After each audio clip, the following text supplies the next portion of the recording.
Well, hello, everybody. It's Brenda Eason, founder of the Black Business Owners Network, better known as the BBON, with over 70,000 members worldwide. I'm also the co-founder of the Black Empowered Media Network, better known as Beeman, BEMN, at BEMNTV.com, seen on Roku TV, Apple TV, Amazon Prime, and also Tubi. If you want to be interviewed, just text the word interview to 202 308 3157. You can have your interview seen in front of the 70,000 members of the BBON. And if you want to upgrade, you can be seen on Beeman TV as well. All right. So today, I have the pleasure and the honor of interviewing Dr. Rhonda L. Hamilton. Dr. Hamilton is a lifelong Washingtonian, a devoted mental health advocate, a businesswoman, and the founder of MI, Mother's Keeper, and the Healthy DC and Me Leadership Coalition. From helping families navigate complex mental health systems to running her own insurance brokerage and leading initiatives that promote financial literacy, Dr. Hamilton's work spans decades and makes a powerful impact in our city and beyond. She's not only a former 2022 DC Mayoral candidate, she's also Mhm. gearing up for a powerful return in 2026 with Yeah. a bold People First platform focused on Mhm. restoring justice, safety, home ownership, and economic empowerment in every ward of the city. Today, we're diving deep into her story, her policies, her passion, and her plans to uplift DC through bold leadership, transformative change, and unstoppable faith in the people of our nation's capital. Dr. Hamilton, welcome. It's an absolute pleasure to have you with us today. How are you? Oh, I am awesome. And thank you so very much. Boy, I have to take you on the road with me. That's That's a right. wonderful introduction. Thank you Uh, so much to all your wonderful viewers for having me. And thank you most especially. Absolutely. I'm ready. Just call me. All right. So let's go back to your childhood and learn all about you. Okay? Just a little bit. Okay. Can you tell us a little bit about where you grew up and what neighborhood you were in and what it was like?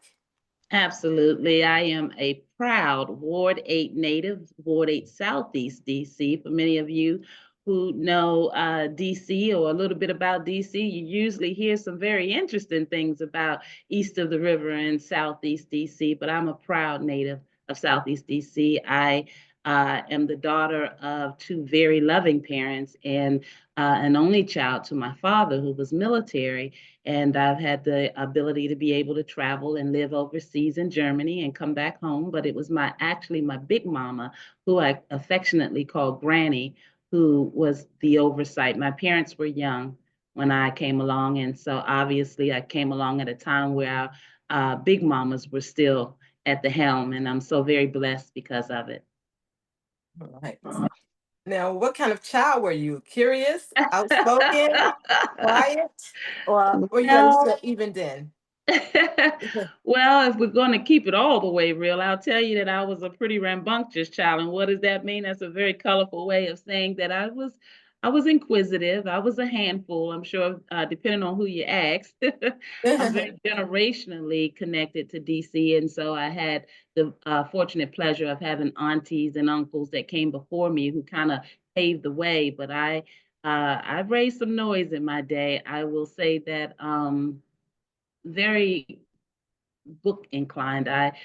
We had something called Reading is Fundamental. The bookmobile would come around when we were young, and that's wonderful. And I think about that often in these times, and our children not having enough access to resources that are safe and healthy. And so I was a child that was fortunate to get lost in books, and as a result, I was a in my elementary school, Henley Elementary School up at 6th and Chesapeake. Shout out to all my Hornets out there, my Henley Hornets. And I can't forget my Southeast Hornets of the community group, marching group that I was very much a part of, spearheaded by my big mama, Miss Day, Miss Jacqueline Day. I was a child who was a ringleader, so to speak. Had always had more mouth than I needed, and I was on the cheerleader team in school, and uh, my librarian, Miss Flowers, was, one of my favorites. And, just an average child growing up in urban settings, and learning my way, and very protected by the community that surrounded me. Because in those days, it took a village, and I challenged every part of that understanding. Okay. Okay. Yeah. So, were there any early childhood experiences or moments that you now see as the planting seeds for the work that you do today? Oh, that's a great question. One of the things that stays with me is that I always, as I said, was a ringleader. So, and I loved education. And so when we played school. And of course, I was the teacher and the principal all in one swoop. My big mama was she would step in and actually be the principal, I should say, when I got out of hand. But in doing so, I was very pleased. I was in the sixth grade, and I recall that a dear neighbor of mine who's younger child was a part of my classroom, so to speak. And she stopped by and wanted to share with my sixth grade teacher while I was in class that she was excited because I don't want to give anyone's name, but she had found out that her daughter was going to be skipping a grade. And as a result of the many afternoons that we played school, she felt that I had had a hand in helping her daughter to be able to advance. And so, as I look over my many decades of self employment and Mhm. teaching aid, and helping folks to acclimate themselves to the avenues that would help them to succeed, whether in home ownership or just being able to break content down so that it wasn't so intimidating. Coming from east of the river, a lot of times we wear these tags on, you know, involuntarily, I should say. And a lot of times there's a perception that we are lesser than, or that we're not able to achieve on certain levels. And so I'd like to say that I've always been an overachiever. And I see that that childhood memory stands out because I've always been a leader, always been someone that wants to make sure that the least of us understands and is included and not left out and not feeling intimidated. And I think that a lot of that is still in me today. Great, great. Now, what were your dreams as a young girl growing up in DC? Did you ever imagine that you would be one day running for mayor? Absolutely not. Absolutely not. I have a running joke with my lead strategist. I didn't have a dream. This wasn't my dream, but I've always been a people person. And I'll be honest with you, um, probably as early or far back, I should say, as 12 years old, I can remember Marion Barry and his whole for the people messaging and his whole spirit. And he didn't make politics seem so out of reach, or so untouchable as in many of our communities. We don't do politics, but I can remember that my earliest memory, I mean, beyond uh, Mr. Roloff and some of the others that came along, Wilhelmina and some of the other figures in our history and political history locally. But Marion Barry made it seem as if leadership was important, making sure that we challenged ourselves. His mayor summer youth program put me in UDC Yes. as my first job, and Mhm. Office of Academic Advising. And so that was something that helped to shape my career. And I would imagine that I had dreams of achieving great things. It wasn't necessarily going to be in politics, but it was Mhm. certainly be something that I felt resonated with who I was, because I was a high scholar and did my work well, but I also was a child of Ward 8. So I always, I'm not above sneaking out the window when I shouldn't have been, or being places I shouldn't have been, but I have always enjoyed school, excelled in math. And yeah, I think that my dreams would be that I would do something great. It wasn't necessarily politics, though. Mhm. Yes, I can attest to that. Mary Berry he kept me working from the age of Absolutely. 14 on up. Absolutely. Yes. It, Mm-hmm. it wasn't even about the bigger picture of the economics and, the wealth and all of this that we talk about present day, but he certainly did plant the seeds that there had to be more outside of the Ward 8 community that I was raised in. And so, yeah, I think that light lit the torch. Yep. Okay. So now your advocacy work was inspired in part by caring for your mother and losing your father to opioid addiction. Yes. How did these deeply personal experiences shape your mission and leadership style? Well, I love that question, and I would say I'm a daddy's girl. My dear mother, God rest her soul, I buried her 2 years ago, but I have always been a daddy's girl, and I'm not really sure when that kind of took flight or became a thing, because both of my parents were very loving. My mother is the most courageous woman I know. Uh, Long before we understood what that fancy word schizophrenia meant in our community, she was just what we say in quotations, the crazy lady, because as children, we don't know. And so we put it in terms that we understand. And so obviously, as a child, you always feel like, why me? I didn't understand that. It was too heavy for me to understand. But I do always know that I was loved and she was a loving mother. I just didn't understand the complexities of what she had to navigate in order to be able to make it from one day to the next. And so I would say that my childhood afforded me the ability to understand that uh, it took a village. My grandmother, we didn't have a traditional setup. I was raised under my aunts and uncles, and my father was very insurmountable in my life. And I believe that, look, I'm so busy talking. Ask me that question one more Yeah, time. yeah. I was asking you. I said My mother, your yes. advocacy work inspired in part by caring for your mother and losing your father to opioid addiction. How did these deeply personal experiences shape your mission and leadership style? Thank you for that. My parents were young when I was born, and as a result, my father, who went into the military when he was young, he was 18 when I was born, and then went into the military shortly afterwards.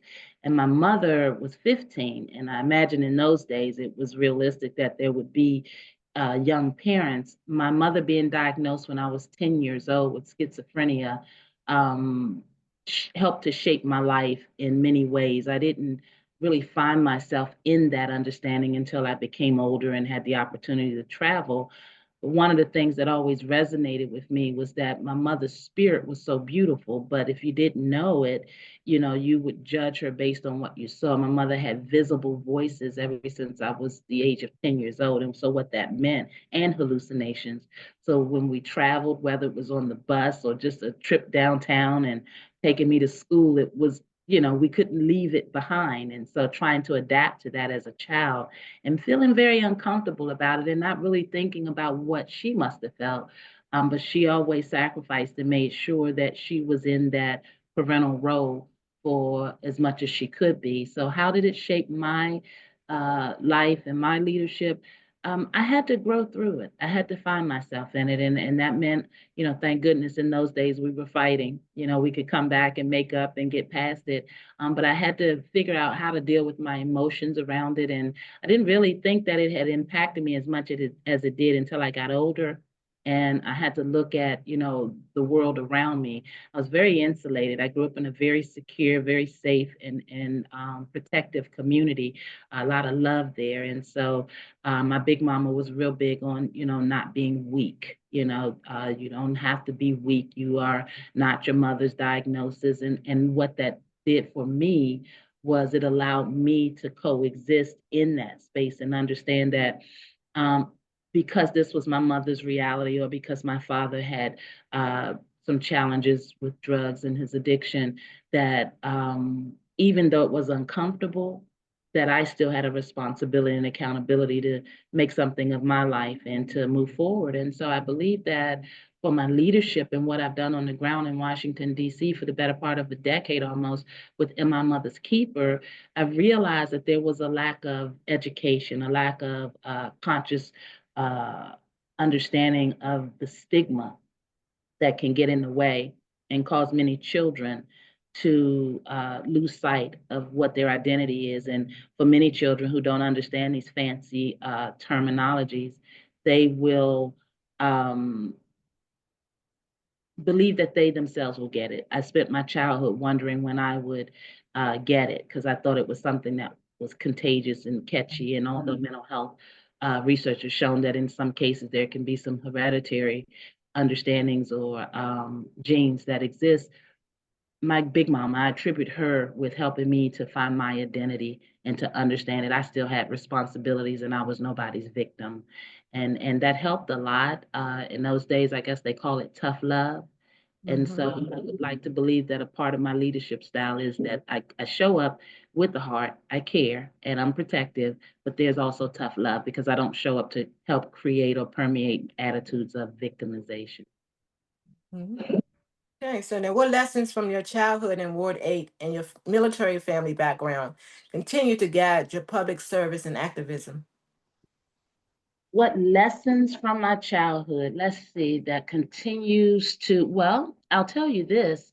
I am the proud niece of Diane R. Williams, who is a alumni and attorney, who is my father's sister, older sister. And in the 70s, she was employed with the Department of Justice, and she found herself facing a sexual harassment from her boss. And so she ended up bringing a suit and was advised against it because in those days, long before Me Too, um, she was advised that she wouldn't win. And as it turns out, she won a landmark case against her boss. And I guess it was the first sexual discrimination or sexual harassment case that was won under the guise of discrimination. And that was pretty insurmountable for us at that time because, again, we live in Ward 8, Southeast DC, but here's this educated woman who was challenged by the power structure, and advised to stand down, and she didn't. And growing up in her shadow and watching her womanness was amazing. And again, in that tight knit community, it wasn't a pride that was contained in our household. It was a pride that was celebrated throughout our community. And so I stand on some pretty proud shoulders. We lost my dear auntie a few years now to cancer, and I had no idea I'd be sitting in a seat and in politics to boot, because I would have been paying a lot more attention to all of her uh, freedom fighting. Mhm. Okay. To do a lot with the NAACP and Nice. organizations like the Coalition for Change. And so, yeah, I'm really proud of Mm. that. Nice. Nice. Okay, so now you founded MI Mother's Keeper to help families navigate the mental health system. What are the Mhm. biggest gaps in mental health care in DC, and how would you address them as mayor? I like that question. I am a firm believer that a lot of the issues we're dealing with in the city has to do with the lack of root cause solutions. Root cause meaning that we tend to address it from the surface because we believe we know what it looks like. Yesterday's definition of mental health meant to many that you were going to either be institutionalized or you were laying on a couch talking to someone in a white coat.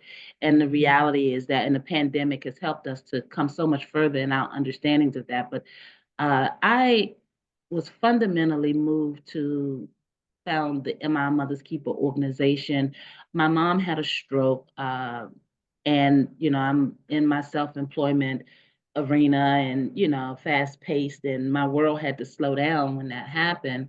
We took her to the Department of Social Services in DC so that she could get Medicaid for her medicine, which was a very challenging moment for her because she had been so proud to come out of the institution of St. Elizabeth many years before, had been working at the Department of Commerce for almost 20 years. And so for her, she had gotten her stride back and was living and managing with her schizophrenia diagnosis on the community level. But what happened is when she had the stroke, it challenged her ability to continue to work, and she had not yet turned 65.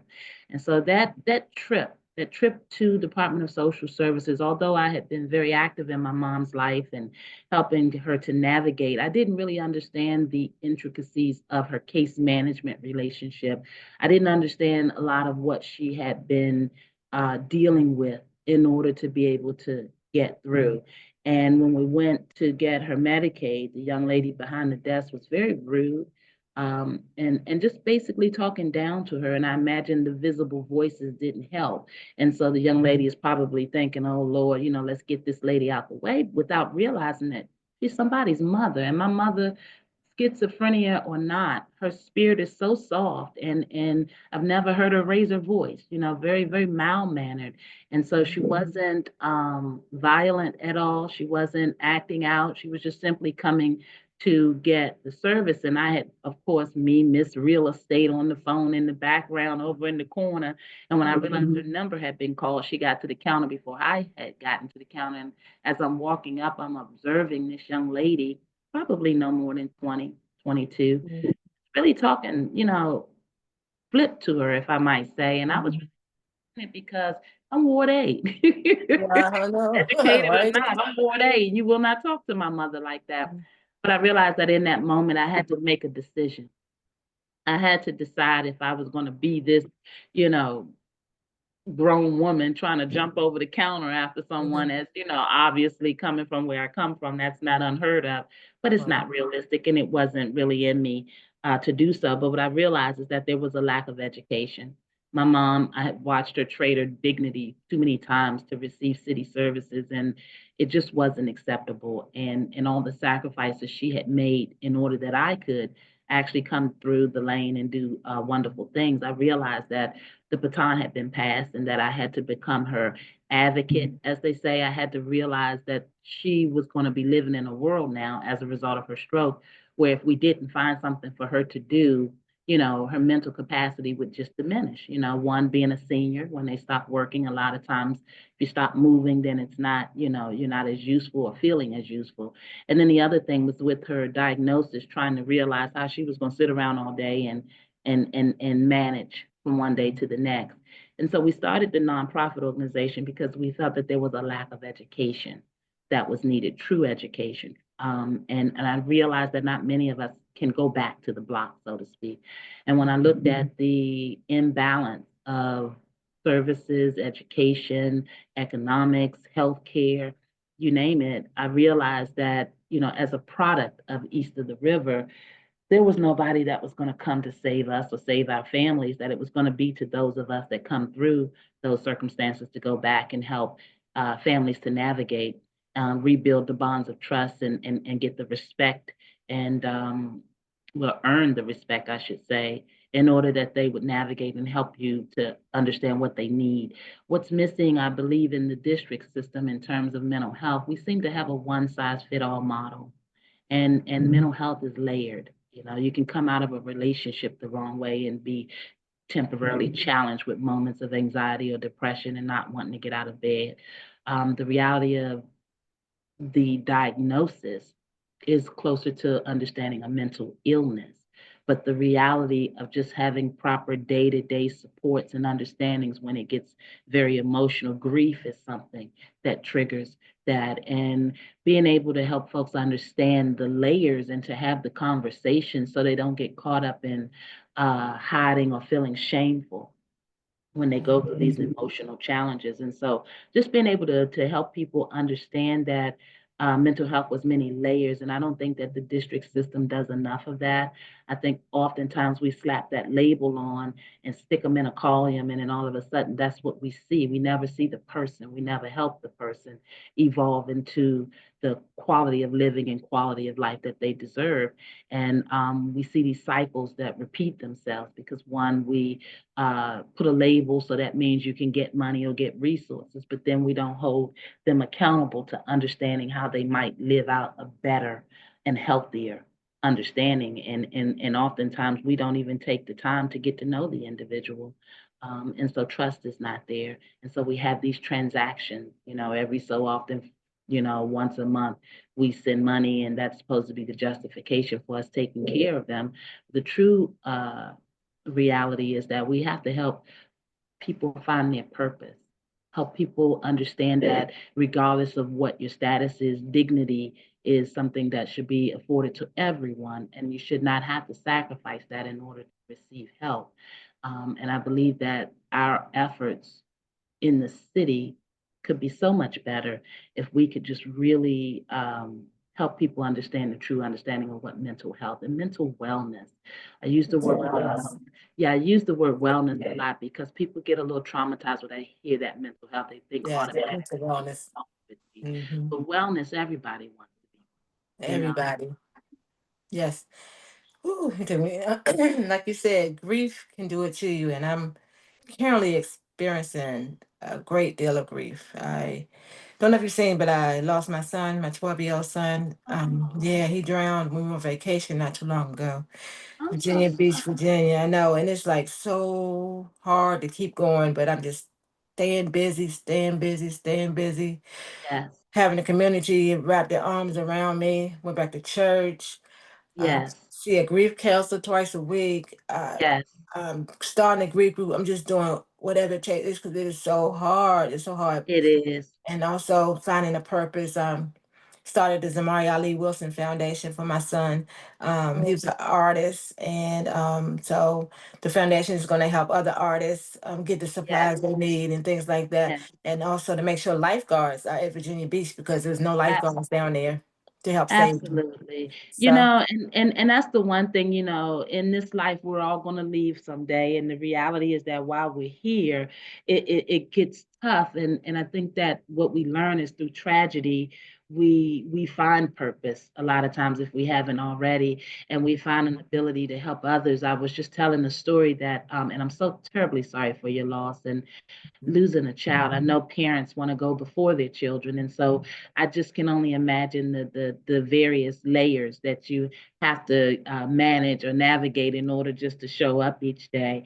And so I mhm. thank you and I applaud you for your strength, and I will make sure to keep you and your family in my prayers because I know that's tough.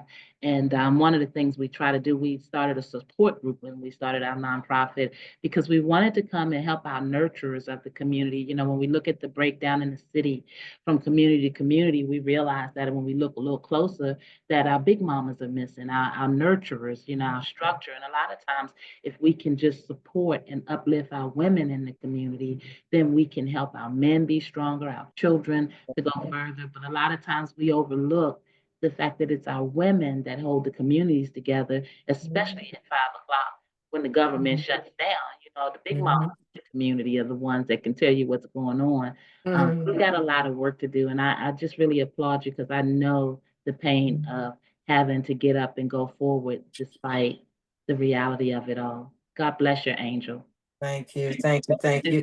Speaking to wonderful people like you, I mean, running for mayor, doing great things. It just makes me smile every day now. So yeah, I'm proud of you That as makes me well. feel good because we where we come from in our communities, we don't do politics, and I hear that, and I say politics is affecting our lives every day. We just don't look at it that way. And there I go being that teacher again, trying to break it down so folks can get it on another level because I just know that America is America. We have an ugly history, and as a result, our forefathers and ancestors, they did what they could to come through and make it through. And I just feel like we have a strong responsibility to really pay it forward and make sure that we're preparing the next generation. And the only way we do that is get our act together. And some of us still trying to do that. Absolutely. So now, so what do you believe is the relationship between mental health, public safety, and poverty in DC? Oh my goodness, that's a question. Well, Yes. again, I go back to what I was talking about in terms of root cause solutions. I think that a lot of times with politics, what we do is we think if we throw money at it, that's a justification to say we're addressing it. And the truth of the matter is, I watched the programs get funded, of which, our organization intentionally did not take money and has not taken money from the city because we wanted to call it out. And obviously, it's a challenge when you're challenging or calling out the status quo of how they're doing things and then standing in line to hold your hand out for the money at the same token. And Mhm. so that has obviously landed us in some unpopular circles, but I'm a native, so I don't need a membership card. I'm Mhm. ingrained.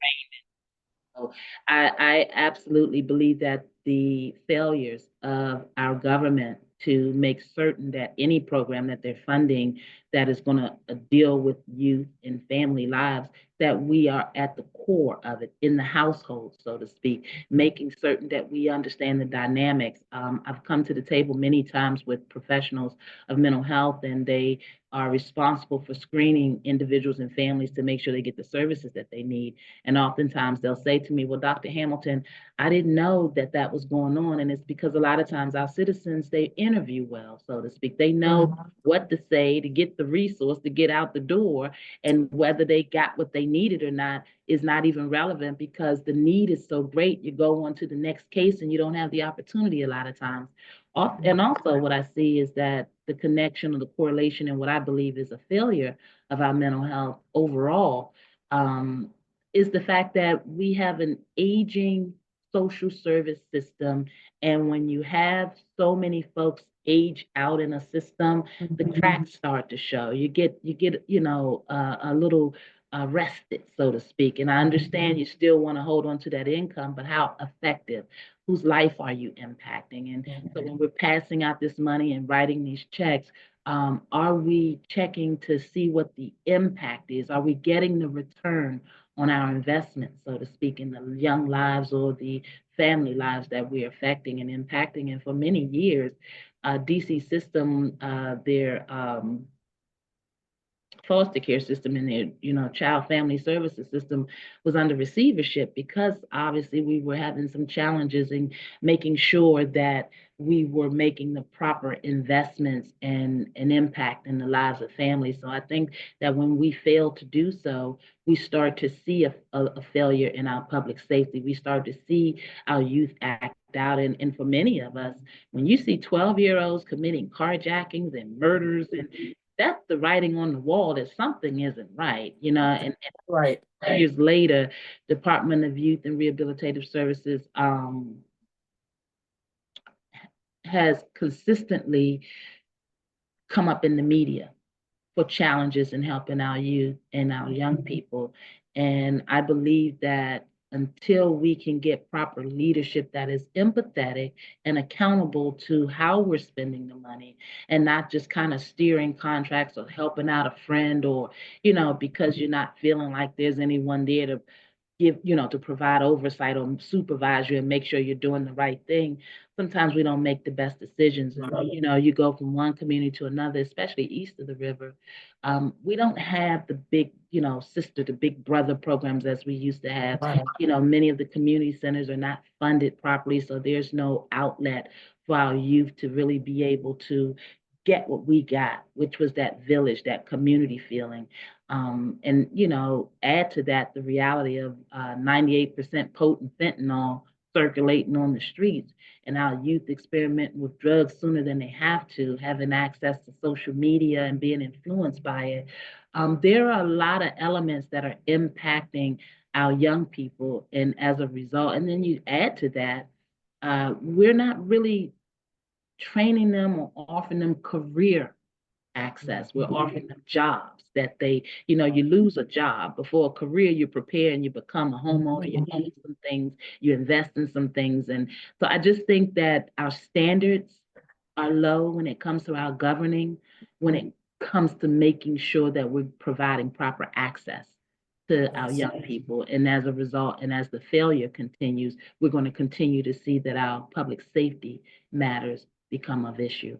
Um, I'm sure headlines are telling us that, not headlines, our mayor is telling us that the crime is way down. And every time I wake up, I look at the headlines, 9 overnight shot, Yeah. it's like, okay, well, I'm not sure what narrative they're trying to spin, but when you know, you know. Yes. You're right. Right. So I vote for you just on that answer. I like that. You got my I vote. appreciate you. It's hard work, believe me. Yes.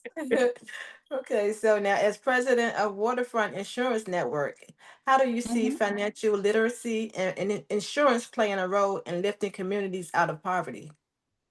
Oh, I really love that question because, oftentimes in our community, just like we don't do politics, we don't sit at the dinner table and talk about the effects of insurance and how we can use it to prepare to live instead of just looking for it when it's time to bury someone. Right. The reality is that right now in DC, and quite some time now, we have what we call an 81 times wealth gap. And here I go with this education thing because I happen to believe when people know better, they're going to do better. Mm-hmm. 81 times wealth gap basically means that we have families that are more affluent in the city and predominantly being white, and they're out earning the average working class or marginalized family, which is generally families of color, by 81 times. And so when you think about that, you think about what you bring home each month and then multiply that times 81 and realize Right. someone Woo! else's reality is totally different. And so we get into talking about the disparities of wealth. Mm-hmm. And what I understand is that um, insurance for a lot of business owners, for a lot of families of wealth, they were able to be introduced to insurance in a way that they were able to never have to look back, right? Mm-hmm. And the reality of our families looking at insurance for death or preparing for it, we only talk about it in the sense of using it as a tool to send our loved ones on. And many affluent families are introduced to it early in their living Yes. because they understand that insurance was designed really to replace the income of Mm. a lost Mm. income, especially if they are an earner in the family or the matriarch or the father. And for us, when we don't understand that, we don't know that it's a financial tool.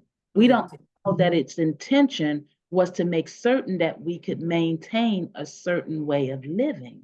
Mm. Many college educations were paid for through insurance. Many down were paid for through various insurance products. But again, it goes back to that educational piece. If you don't know, you don't know. Yeah. And you explained that very well because, like you said, we don't see the use of it unless we have to bury someone or someone's getting up in age and then we get insurance or. But that you explained that very well about it's supposed to be used as a way to replace the income of the person. Mhm, So that mhm. makes a lot of sense. Okay. Okay. So now, can you tell us more about your Greens for Growth Golf Classic and how it connects sports, wellness, and financial literacy? Yes, thank you, thank you. I love this. Mhm. In my mother's keeper, our mental health organization, when we started, we first came out, as I mentioned, to do support groups. I wanted to make sure there was a safe space for mom to land and for her to feel useful and to kind of, do interactive outreach with the family so that they could understand the various layers. What I found was that, and what I later learned, most mental health, the onset of it happens around the age of 14. About 75% of it is going to happen by the time you hit 24. But generally, we start seeing the signs when they're 14.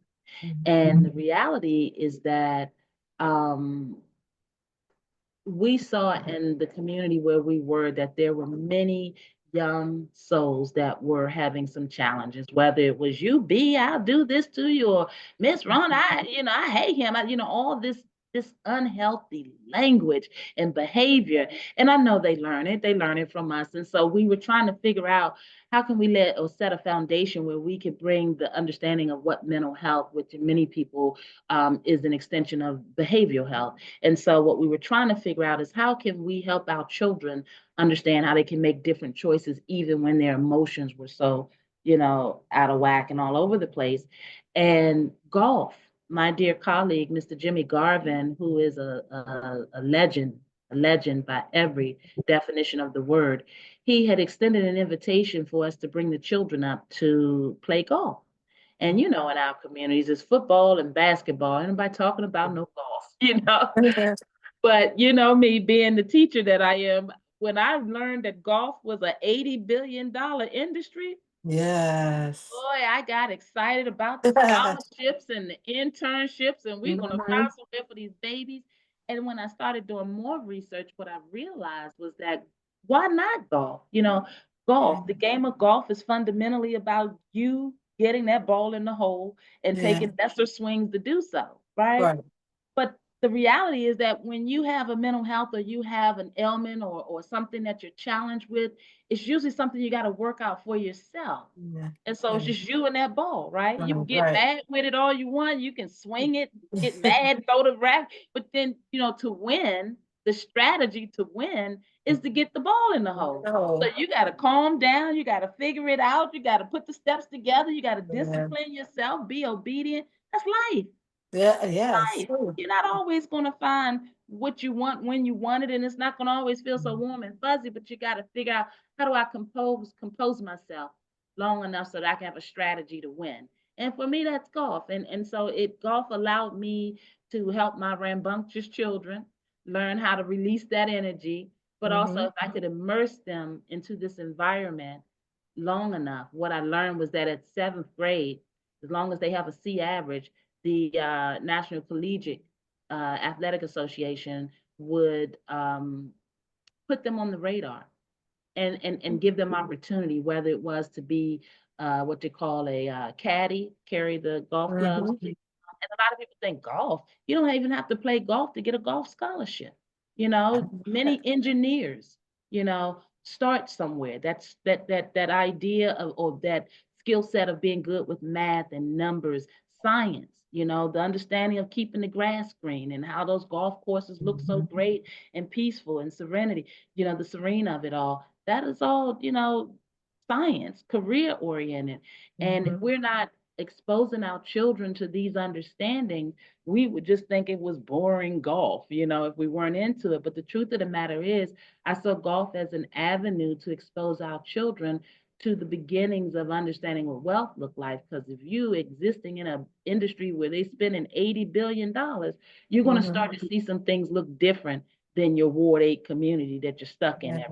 That's right. And generally children get curious and they're inquisitive, and a lot of times they just need exposure and opportunity. And so I saw that and I thought, you know what, this is going to be great because it gives me an opportunity to justify bringing a mental health programming in, to Hmm. be able to connect it to golf, and also ultimately end up being able to facilitate and network and have community relationships that will bring these professionals to the understanding of the moral responsibility of caring about our children. Yes. So when is the Greens for Growth Golf Classic? When is it? Where is it going to be? Yes, How the can we get Greens for there? Growth Golf Classic is going to be on June the 7th Hmm. at Rock Creek Park in Washington, D.C. And I'm really excited because it's sponsored by my insurance colleagues in my group who wanted to do something to support my candidacy. Here in Nice. D.C., we are clicked uptown when it comes to politics. And, on any given day of the week, looking at the stats, we had more people not voting at the polls than we had showing up to vote. And I wanted to Mhm. do something about that. And so when you show up and they start telling you, oh, we can't get that mayor out there. She got too many of the Caucasian people. They say white people, of course. Oh, Mhm. she with the developers, or she got the corporation. So they, again, that power struggle. Yeah. That power factor that starts to have people feel fearful or feel that they are not effective enough. So why bother? And that defeatist attitude. And remember now, my auntie was told that she couldn't sue the Department of Justice and win. Mhm.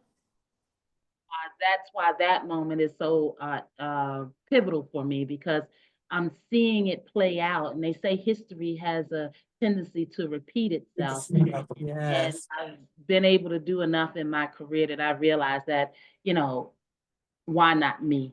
Why not me? Why not use all of the lessons and all of the nurturing that's been poured into me to come back and bridge the gap between the community that nurtured me and raised me to the professionalism and structures that saved me and introduced me. And so I'm excited that the Greens for Growth is just a replica of the work I've been doing all this time. I just want to broaden the scope and to be able to force the conversation to be changed and to be had. And I'm concerned that if we don't do something different to try to save our youth and give our families opportunity, we will be left to believe that the only opportunity they have is what the government brings to their doorstep. And that hasn't been working out for far too Yeah. many. Yeah. Moving intentionally, I want to expose our children and immerse our families in other understandings. And what I know is that until you're uncomfortable, you're not going to grow. That's You got to right. be uncomfortable to grow. You got to have something pulling you to learn more, do more, ask more questions. You know, I remember being introduced to tennis many years ago down when they first put the bubble at Haynes Point, and Uh-huh. Zena Garrison, my auntie put myself and my cousin in. And I didn't care about no Zena Garrison, and I didn't care about Venus and Serena either. I didn't have the cute little tennis skirts. I'm out there in my little cutoff shorts and my sweatsuits, and so I didn't go back because I didn't look the part. Where we come from, I was hip, but down there I didn't fit in, and I knew what that felt like. And my aunt never understood, why did you stop going? So years later I had to tell her, because you didn't buy me those cute little outfits. No, you just put me in it and didn't realize the culture shock. And that means a lot for children and the Yes. generations, especially with social media now. Our children, Yes. the standards that they're trying to keep up with sometimes are very dangerous, and it's important that they have a grounding, and it's important that we instill in them that they are enough. They are enough, Yes. and we can learn all kinds of things, but the first thing is to make sure that they have a sense of self-worth, and to Yes. know that, it's okay to be different. It's okay to stand out. A lot of times people want to know what you about, and we give that Mhm. power up because we don't look like everybody in the room, or we don't know as much as everybody. So yeah, I wanted to remove all of that and to be intentional. Mhm. I love it. Love it. So now let's get on to the political platform and your vision for the city. Let's do it. Yes, So now you've yeah. spoken powerfully about restoring order and trust in leadership. What Mhm. specific actions would you take in your first 100 days as mayor?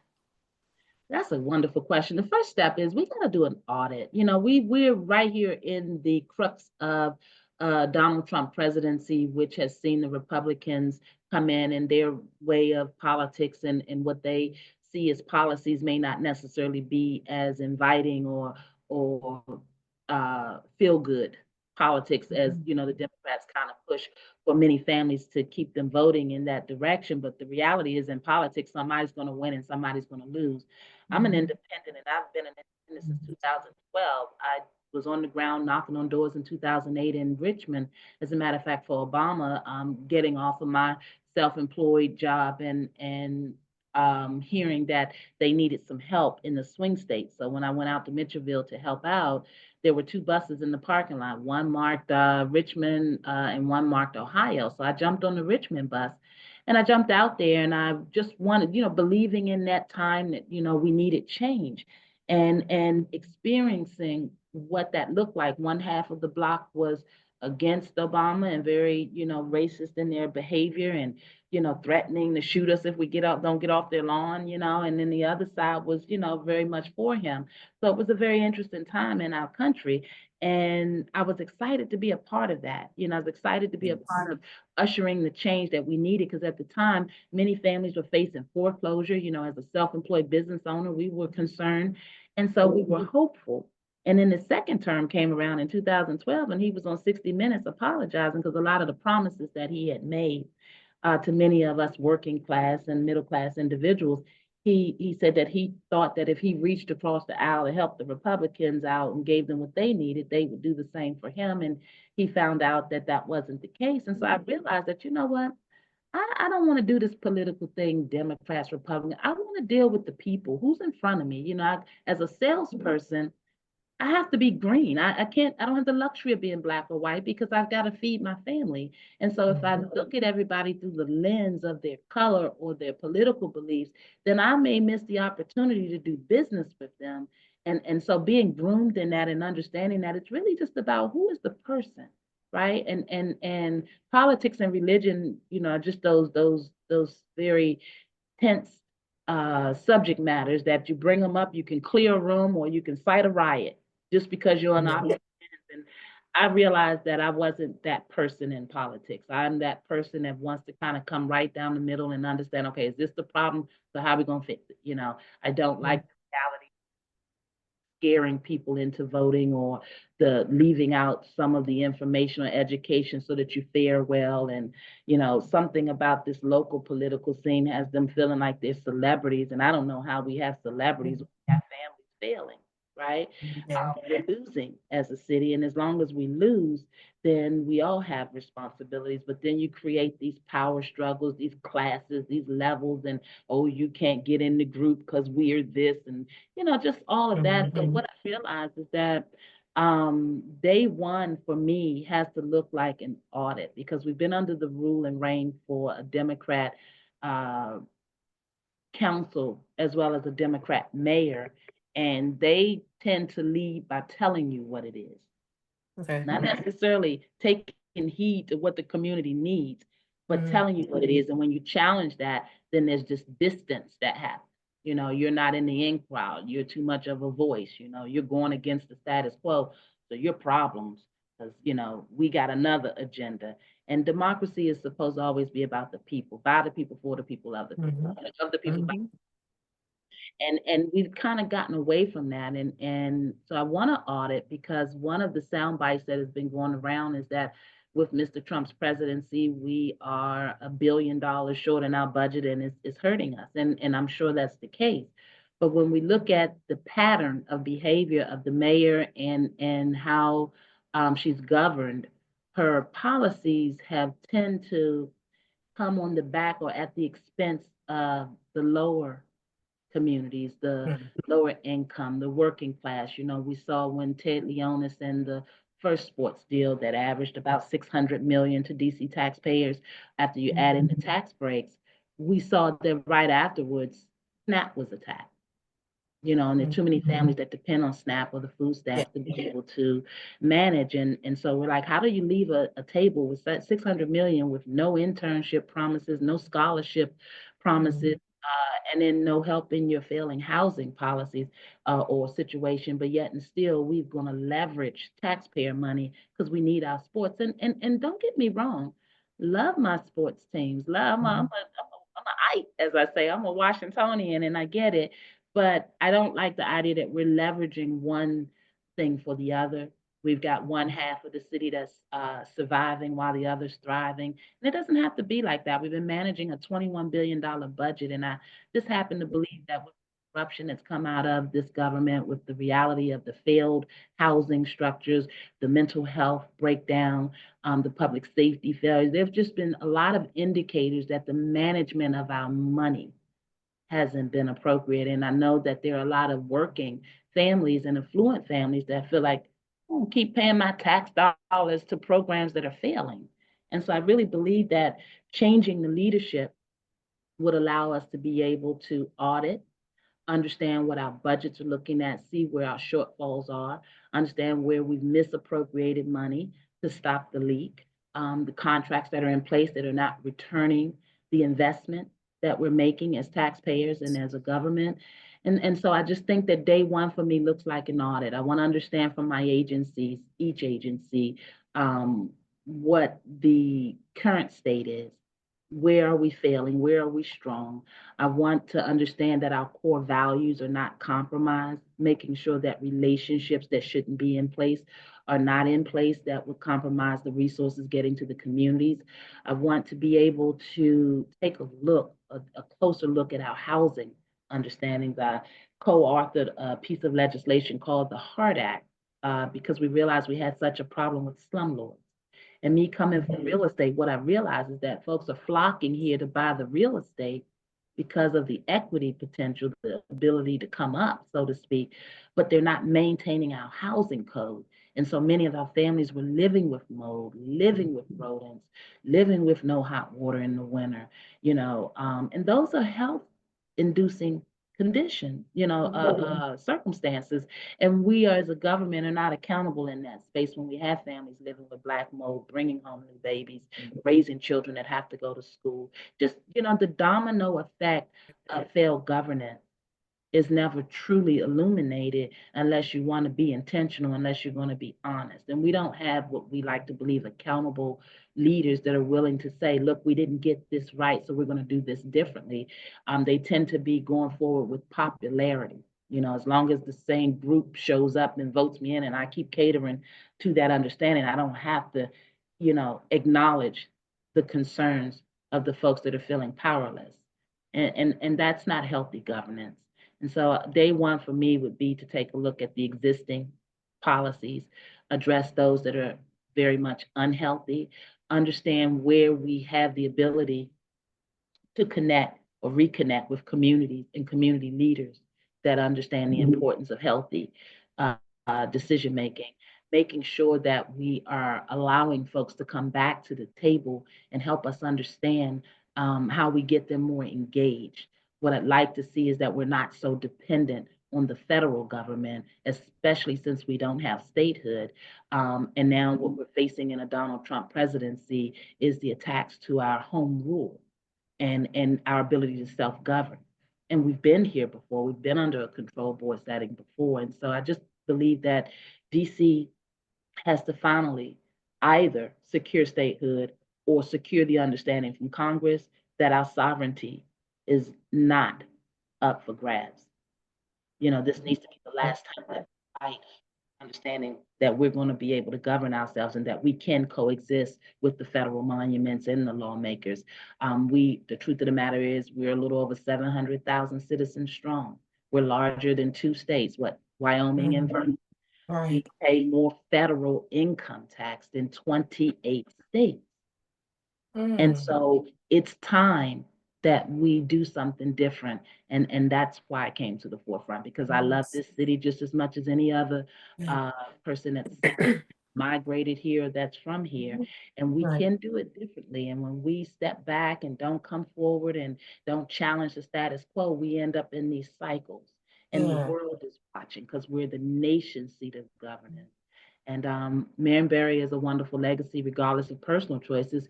He helped to empower the people, and he was intelligent in doing Yes. so. And so we want them to understand that we're here and we're capable, Mhm. and we're going to change it. Mhm. Okay. Now, you've proposed decentralizing industry and creating pathways for job training. How do you Absolutely. plan? Yeah, how do you plan to execute this while managing gentrification pressures in DC? Well, I like that question, and I like that you attached it to gentrification. I often ask, coming from real estate, what does gentrification without relocation look like? Well, really, right? Because Mhm. the boogeyman in the room is the fact that you're coming in and pushing folks out that earn Mhm. the right to be there and maybe economically can't keep up. And so how you get rid of them is you raise the prices and push them out. And the truth of the matter is they should be able to benefit from healthier educational understandings, equity and home ownership. They should be able to understand the same realities that the new population showing up are, and we're not managing that properly. And so your question was how, I'm sorry, ask me that one more time. Mhm. Sure. Okay. So I said you propose decentralizing industry and Yes, creating industry. pathways for job training. How do you plan to execute this while managing gentrification pressures in DC? Again, gentrification without relocation is really where I want to start, because I Mhm. want to be able to have folks experience what it feels like to come up and grow and have, wonderfully educated, funded educational components, also making sure that our neighborhoods are safe, making sure that property values are going up. Who doesn't want to live in those types of settings? But why do we have to push populations out in order to achieve that? And so industry, when you talk about that, and when we look at the reality of the big retail relationships that have come to the city, we see more of them stick on the west side as opposed to the east side. Currently, we have at least four, if not five, after the construction of Howard University's Trauma One Hospital Center. We have five Trauma Ones basically on the west side, and we just opened and cut a ribbon on a Trauma Three on the east side. And the truth of the matter is that it's not enough.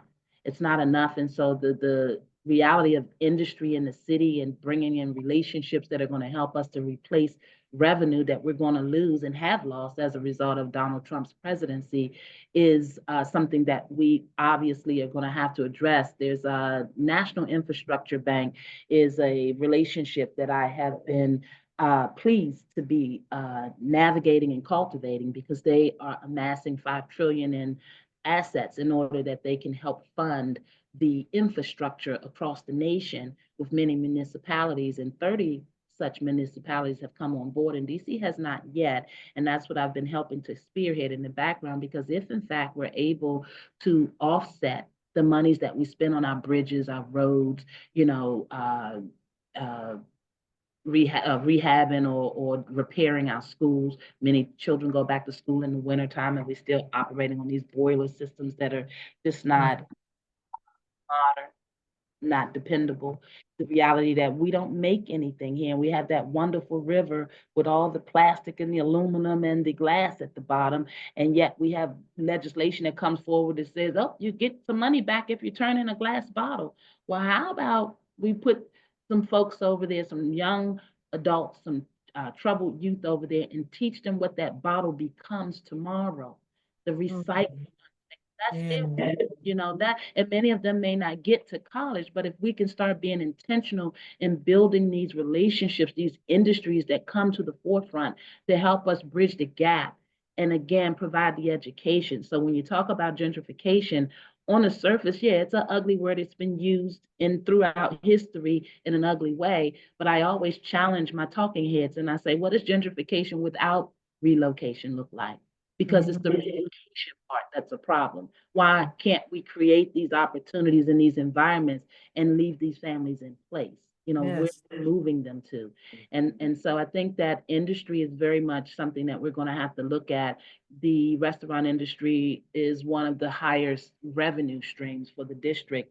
And obviously, with the rotation and loss of jobs from many federal workers and many homes are starting to go on the market, our restaurant industry will take a hit. The mayor just proposed legislation to possibly roll back the Initiative 82, which was to increase the tip wage earner income. And that's something that voters voted overwhelmingly for, not once, but twice. And again, we have the money to seal the deal with the Commanders, and I love my Commanders and love my local sports team. But why do we have to choose? Why are we leveraging one or the other? When it comes to working class families or resources, we don't have enough money in the budget. We got to cut it. Mm. But we can go and stand with the president, and we can cheer on $1 billion being leveraged of taxpayer money into a privately owned Commander team. That comes from real estate. And the reality is that it's just not adding up. The math isn't mathing. We can have booming and thriving communities. We can have strong industry relationships. But when we show up to the table to negotiate $1 million deals and $1 billion deals, and we are not leveraging properly our geography, we're the nation's capital. Who Yeah. doesn't do business here in the nation's capital? See, in real estate, everything is about timing and location. You Location. can Location. always have Location. location, but when that timing comes around, if you don't show up to that table strong, then you're giving it away.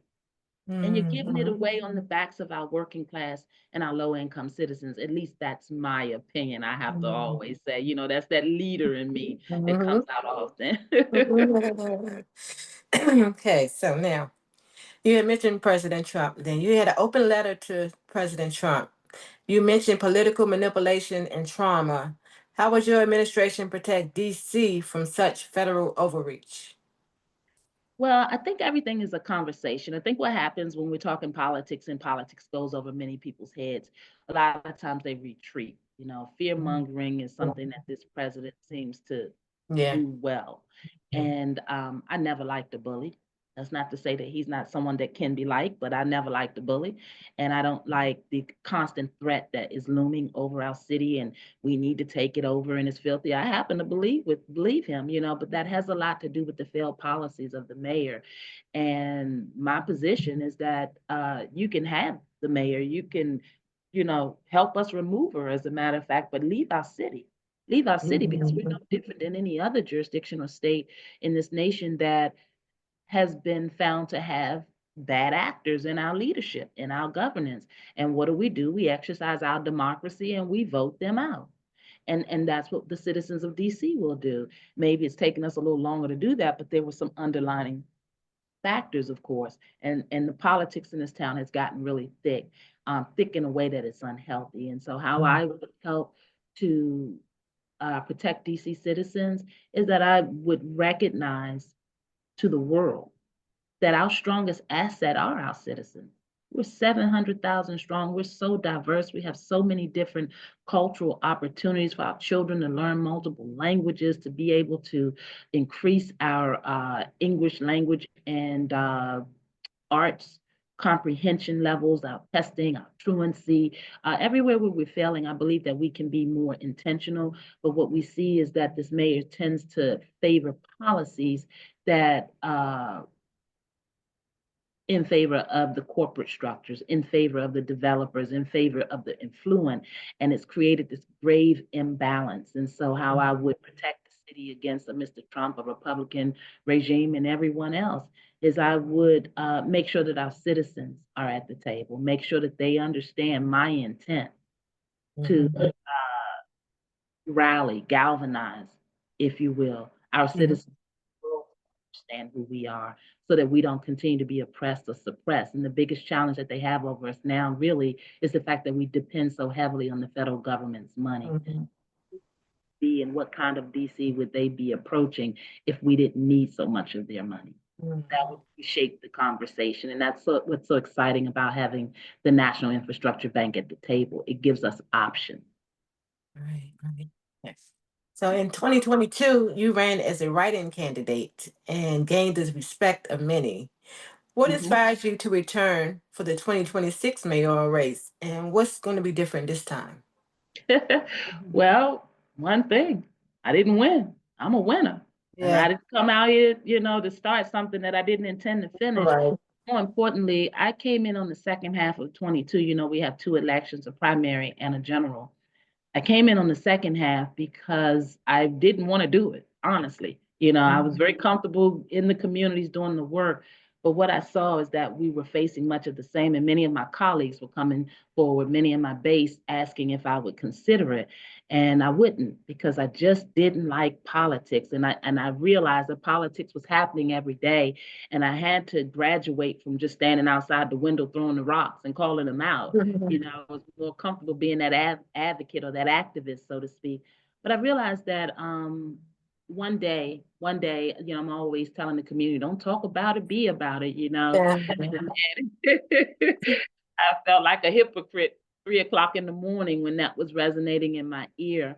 And I imagined that, there's a higher calling that forced me to turn the mirror on myself and ask me what was I really intending to do, but realizing that this was, my third career because I had already been in real estate for 20 years. And, I had a plan to be on the beach, but that's when you realize God has a sense of humor Yes, as you indeed, start yes. making plans. And I buried my mother. I lost my mom to of all that we did to bring her to Yeah. a more full quality of life. We just couldn't stop that cancer. What's synonymous with schizophrenia is smoking. And yes, she smoked cigarettes for years, her cools, 100s, Lord. And the reality that lung cancer set in and we had to bury her was like you. It was an awful time. And I had to throw myself into work.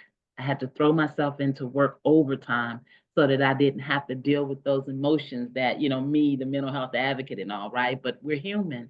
And Mhm.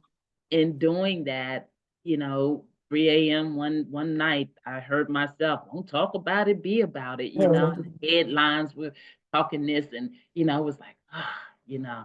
And so I sat down and started looking at the numbers of it all, started looking at, the things that I needed to look at to determine that this was something I was going to do, Right. knowing that coming in on the second half of the race, I was facing an uphill battle and would probably not win. But one of the goals was to be able to have a respectable run, to make sure folks know I was serious, wasn't chasing any celebrity, that there were conversations that needed to come to the forefront, and that there was someone that was capable, educated, and empathetic enough to be able to challenge this power struggle. But I couldn't do it alone, Yeah. and had an opportunity to come back with this democracy understanding. Hey, we can do this. We're going to do this together. But first, stopping to listen. Listen, really listening and finding out why are folks not voting. What is it that folks need? And then realizing that the structure in our communities were just, they were gone. Our big mamas were inside, closed behind the doors, afraid. Our 12-year-olds were out committing god awful crimes. Our young men were hiding their clothes in laundromats and sleeping in the buildings because they didn't want to stay in shelters that were compromising their manhood. I mean, I go on for days, right? And so Yeah. I had enough reasons why. It was just the politics of it. And then the ugly conversations, the black, the white, and being in sales afforded me the ability to know that, people are people.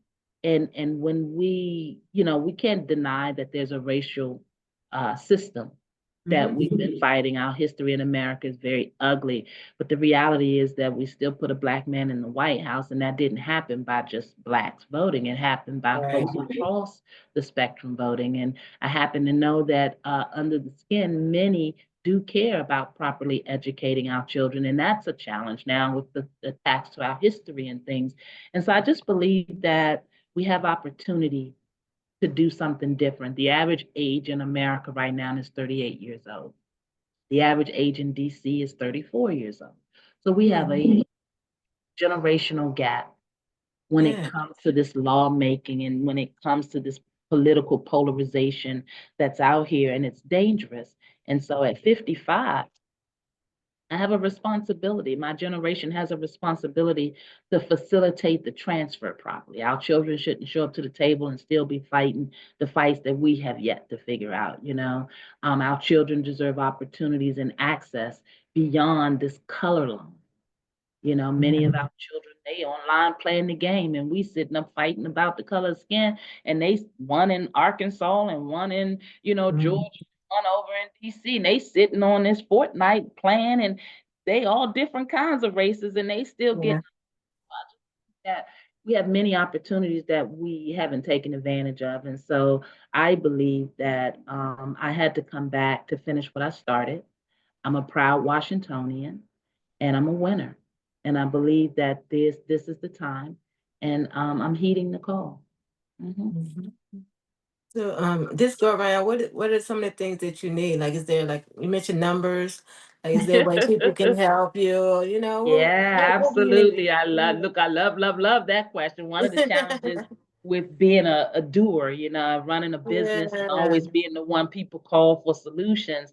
And then Yeah. you get in this seat and you realize that it's bigger than your ideals. You can have a big heart, but if you can't walk the walk and actually produce, then you're going to be challenged. And that's why I appreciate you interviewing me this evening, because a big deal of it is exposure. Yes. Sometimes people don't really know what you're about until they start to like who you are and what you see. And I'm usually in a t-shirt and tennis shoes and on the ground, but I got to clean up every now and then to let them know that we can switch it. Yeah. We can give you what you need, but then once I give you what you need, you got to come on and help me do this walk. And Yeah. so what I need to make sure that folks are getting excited again. One of the reasons I agreed to run was because I knew that I could spark the kinds of conversations that would make some people hot under the collar.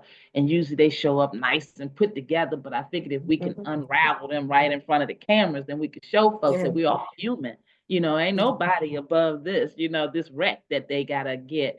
And so I think that we need people voting. We need people excited again. We need people talking again. We need people hopeful again. We need people motivated again. We need people calling to get involved and volunteering with the campaign again. We need people talking to their communities. We need people getting our youth involved and recognizing that 700,000 citizens is a big number. Out of 500,000 registered in our last couple of local elections, only 200,000 roughly were voting. And so that left a whole big population out there. And so obviously I'm going to do the best I can. I've been doing the best I can thus far on the ground. I came out 7 months earlier than anticipated to start having conversations, going community to community, event to event, showing up in these spaces and places and making people a little uncomfortable because, in this town, we're very bullying. And in this town, we're Democrat, and I'm challenging the status quo to say, how about it's time we start voting principle over party? How about we start getting to know the person before we start deciding what the vote's going to be, especially when you're failing, especially when you Mhm. don't. We have Mhm. to have these tough conversations in order that we can get out of this and we can grow. Being an independent affords me the ability to look at things from all perspectives and to Mhm. make the kinds of decisions that's going to affect the people. I'm a self-employed individual and have been for over 3 decades. I don't like working and having my tax dollar go to failed programs. I don't Mhm. like sitting looking at the TV feeling helpless when we can do something. And so Exactly. we need people volunteering. We need people donating. One of the things that I sacrificed coming out 7 months ahead of time as an exploratory candidate uh, was that we have a fair elections process. And usually, when you have lower votes, I'm sorry, lower donations, you can get a match by the city elections Mhm. program. And you sacrifice that when you come out through an exploratory. And I was willing to sacrifice that because if I do my work right, in the Mhm. exploratory, then I won't need them to match it because there'll be volumes of folks that were not voting that are willing to vote now and obviously willing to donate. Um, so we need donations, we need sponsors, we need people excited and invigorated about what DC means. We need people remembering the pride of DC. And so I'm gambling on the fact that they have discounted who we are as Mhm. Washingtonians. Mhm. So I'm walking the walk and hopefully talking the talk and reaching more. And I've got to be on those television screens, on those buses, at the bus stop. I've got to be at the PTA. I've got to be, Everywhere. at the senior meeting. I've got to be everywhere. And so we've been beating the pavement to do so. But Rhonda Hamilton, my first name Rhonda Hamilton, the number 4, DC.com is the website. And you can find all about who I am, what my platform position is. You can make a donation. You can sign up to volunteer.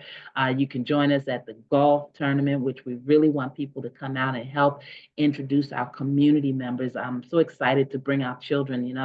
In this politic walk, I haven't been able to get back to many of the communities to just remind them that Miss Rhonda is expecting great things from them. And so I've got to deliver for them. I've got to make sure that we clean up our educational structures. Our mental health in our school systems are challenged. We just saw that the substitute teachers are talking of walking out. As I mentioned, our DC circulator workers were so broken up that they had been promised a contract for 5 years, and then not even 3 months later, it came back and it was snatched away from them. So those were livelihoods that were impacted. Those were truly emotional experiences that didn't necessarily have to happen if we could be responsible in our governing. So I came back to the forefront to help folks realize that if you want something different, you got to do something different. And many people are focused on me and can I do it and who am I?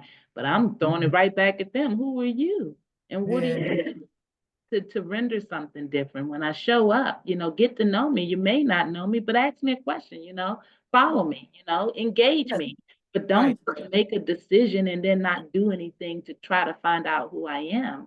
And the biggest thing is just realizing that I'm a Washingtonian. So all the bullying and all of the tactics and all of the gatekeeping and all of what's traditionally worked, maybe for folks that aren't from here, it's not going to Mhm. phase me. I am rooted Mhm. and I happen to have quite a few people who believe in me as well. And so we're going to put that to the test and try to multiply that across the city. Nice, nice.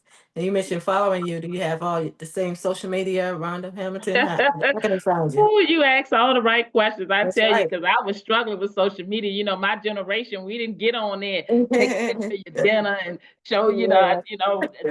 some things, but the reality was is that we started our social media accounts with our nonprofit work and it grew. They know me as the mental health advocate, but then I Mhm. had to start getting people to know me as the politician, which that was a whole nother challenge.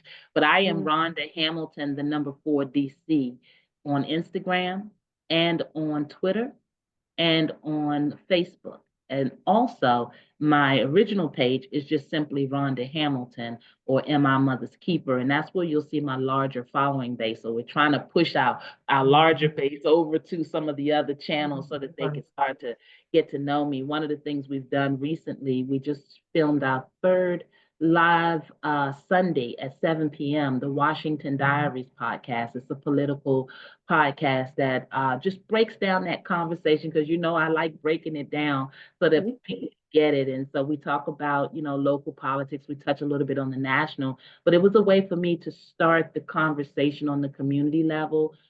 And engage my folks in this virtual arena and to build up the reality that, hey, there's this woman on social media and she's talking about it, and she's saying what I was thinking, or I don't like what Yeah. she's saying, so I gotta let her know.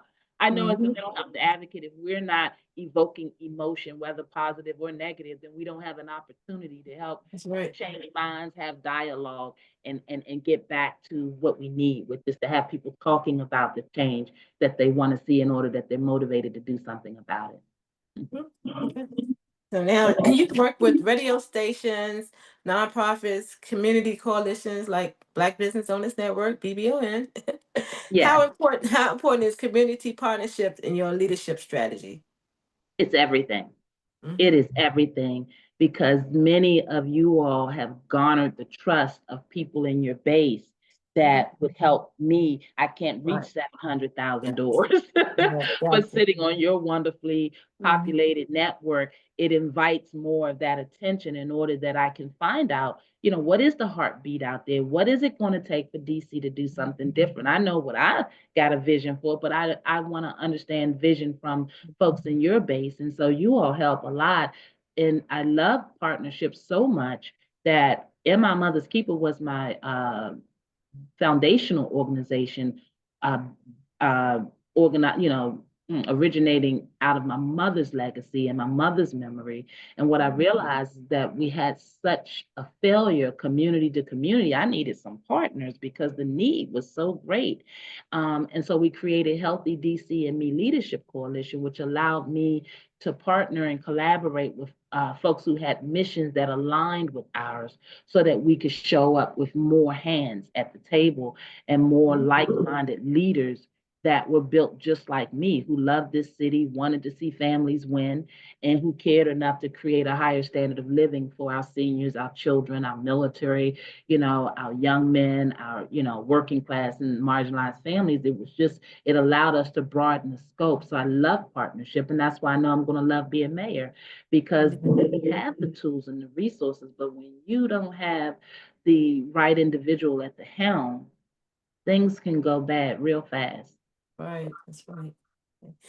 Right now, how can people get tickets? Is it tickets that are available for Greens for Growth Golf Classic, or how can they get involved in that? How?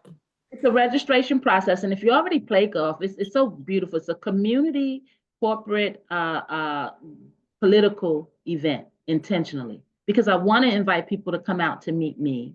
I Mhm. want people to kind of get over the stigma of, oh, she's a politician. You don't know who I am. I'm a lot of things. And it's time to get to know me because politics are happening in your community every day. It's keeping that food off your table because it's too high. It's Mhm. keeping you from being able to get those prescription drugs because, you just can't afford it. It's keeping you living in that type of a community because you can't seem to get a higher cost of living or to be able to afford a different way of life. It's keeping you from being able to understand that you can have better education for your children. It's keeping that wealth gap 81 times and growing wider. So politics is happening all around us every day. I think it's just how we come to the table and who's at the table and creating opportunities. And so the golf event was a wonderful opportunity for me to raise money as a candidate. Let's be real and transparent because I have to have money to get on TV and Right. to get in the paper and do all these wonderful things to multiply my message. But more importantly, it was an opportunity for me to come back and bring my families, my babies to the golf. Yes. It was an $80 billion industry then when I got excited, and now it's $100 billion industry. And I happen to believe, looking at this two-headed snake, I call it, our public and our charter models, Hmm. we're investing in two different school systems, and we're not getting the return on our investment that we should. And we got to create more access into the lives of these families in order that we can impact them. And I know that many deals are made on the golf course as a businesswoman. And that's what's so exciting about the financial literacy piece, because now my mama, who brings her son to come learn how to swing the golf club, can also Yeah. learn herself how she might be able to look at life insurance a little differently. And so it's going to have a little something for everybody. So to answer your question, it's a registration process, and you can get the link on the Rhonda Hamilton for DC.com website. And it allows you to either come learn the game. If you don't know the game, no problem. Come on out anyway. We're going to have music. We're going to have food, all the stuff that we like in the atmosphere, but it's intentional. It's coming to introduce you to something. Let your hair down and not be so intimidated, and find out what's going on the other side of town. Yeah. And start to see if it's something that resonates with you, because if it does, you can help your baby maybe get a scholarship, or maybe start to learn the game and expose them to other understandings that will set them up for positive access moving forward in their lives. The reality is that you can spend $75 for the golf clinic, and it's going to teach you A to Z about the game, so that you can get over your intimidation about it.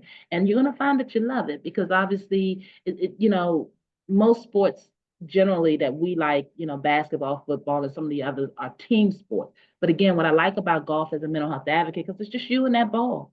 And you get upset and carry on attitude and all that, but you got to settle down and figure it out. And then you get excited because you start winning. And who doesn't like to win? And so you can come to the event for as low as $75 to register to learn how to play the game, and that will get your ticket in, and you will be able to eat, partake in the festivities, meet all the wonderful people. If you are a business owner, this is a wonderful opportunity. I want to see more of my women get involved. So you have an opportunity to come in and network with folks, and folks that spend money on golf and spend money on business resources that benefit you possibly. So the $75 golf clinic is one way in. If you are a golfer, or if you have someone in your family that's a golfer, you guys can do what we call the two-man scramble. It's $250 for a team of two, and you play 18 holes of golf. It's really playing 9 holes twice, really. And it allows you the opportunity to compete for a prize. Get that hole in one, or do a birdie or something. Do that enough times, you might win first place. We're going to do award trophies for first, second, and third place. Nice. So we're excited about that. And then we also have the sponsorships. We have sponsorships that start as low as $500 that allows you to be able to sponsor the the luncheon, and get your brand out there for doing so. We have the ability that you can also sponsor and put your name on the golf course, so that as the golfers are coming through and playing the different holes, they see your brand. And what many businesses do is they come out and get their canopies, and they sit on the hole where their sign is. And as soon as they come to play, they pass out their literature, and deals happen on the golf course. And so as we talk about the $1 billion that's been taken out of our government, we're missing all the other opportunities to be able to show up and be resourceful in other ways. And this is what I want to be a part of. I want us to understand that we are splendidly capable of doing many things, but we have to be intentional to force these relationships. So the 75 for the clinic, 250 if you're going to be a team of two to come on and play. The sponsorships are available. You get to eat the awards luncheon. We're awarding 2 community organizations donations from the campaign. It's going to be the Military Children's 6 Foundation, which I'm excited about, because I am grad, and I make sure children of the military are also reintegrated into our settings, because oftentimes we assume that military is about something different, but when they come to our settings in our schools in our cities, a lot of those families have moved many times. The children have faced trauma a lot of times. Sometimes they've lost a parent. The isolation of not being with your parent. There are just a lot of populations that are impacted in and around our city, and I want to be more intentional about making sure there's inclusion. And plus, our children, many of our children don't have money and economics to travel for summer vacations, but next to a military child has been to Germany, Italy, France, that's a vacation in and of itself. If we can keep you guys conversing and being able to build camaraderie and friendships. And so we have so many opportunities in the district to change our public safety failures, to fix our ailing systems. And we just have to have leadership that understands that. The golf tournament is an opportunity for me to give a snapshot of who I will be as a leader, to make sure that we're including folks, and to make sure that regardless of what side of the track you come on, we got to stop this class thing because it's hurting our children and keeping them from accessing higher levels of living. And so the golf tournament was my opportunity to be able to bring my insurance family and merge it with my golf understanding, and also be able to benefit community organizations. The Lanier Foundation is the other organization Yeah. that's going to Yeah. uh, nation, and they help many families in the city uh, on the ground. They're not funded by the government, and they show up. They show up every day for families that need that genuine outreach and support. And Right. so, everything that I do is going to be to make sure to elevate my work on the ground, because Okay. I'll always be a mental health advocate. Nice, nice. So I'm hoping your folks will come out, come and get your Mhm. brand on things, come help us teach financial literacy to Yeah. families, come help us network. Small businesses are taking a hit with our federal workers being rotated and losing their jobs. So small businesses need to understand what types of tools that they can latch onto in order that they can sustain themselves. They also need to understand that financial literacy should start much younger than what it is in our communities. And we have opportunity that just by coming out to play golf to help impact that. Mm-hmm. And he has wonderful chance and opportunity to network. And that's what we're all about with the Black Business Owner I'm Network. telling you, I have always enjoyed my visits to the golf course, and I didn't always understand And the game, but through the children, I learned it, and I love it. I really love it. You meet people from all walks of life, and the beautiful thing about golf with the children is that many of the programs have a STEM, or what we call STEAM program, attached to it, and so it's a perfect marriage of the educational component plus the yes. ability to be able to have physical activity, and to really learn the game of golf if you'd like. But yeah, we're hoping folks come out. We're looking to have a great time. We have some corporate sponsors that have given us the green light. And so we're just in the next few days and few weeks trying to get as many people as we can on that golf course. What I'd like to see happen, if you care, what I'd like to see happen is that there's a different story coming out of DC, Mhm. rather than that we're somewhere praying that they don't do this to us, or praying that we can get our money back. We are not weak. I don't come from a weak DC. Uh, We're very strong, prideful people, that's and it's right. time that we leverage who we are and leverage our geography in order that we can Oh, attract the types of relationships and outcomes that our families deserve. I love that. Love it. So, Dr. Hamilton, thank you for your time, your truth, your unwavering commitment to communities, your journey from caregiver and community advocate to businesswoman and mayoral candidate. It is a Mhm. testament to your fearless leadership rooted in compassion and what that truly looks like. You've reminded us today that real change doesn't come from comfort zones.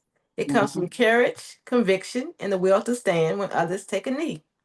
We are Absolutely. inspired, we are empowered, and we are ready to walk beside you on this path towards a better, stronger DC.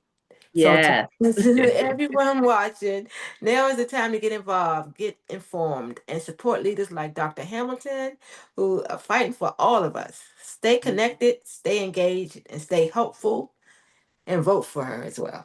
Absolutely. That That part part. right there. It was a wonderful talking to you. We're going to be talking again soon. I thank everyone for watching. Again, if you want to be interviewed like Dr. Hamilton, text the word interview to 202-308-3157. And the Black Business Owners Network and Black Empower Media Network are sponsors of the Zamari Ali Wilson Foundation, which I mentioned earlier. If you'd like to be a volunteer, media, so we can talk about the foundation and the launch. If you want to find it in your heart to give, you can cash out to Brenda Eason Promotion. My name, Brenda Eason, in the word promotion. And join Zamari's World to keep his memory alive. It's our Facebook group. Yes. We're going to be talking, Dr. Hamilton. Yes, I look Working forward with to you it. again. Everyone take care. Brenda Eason signing off. Awesome.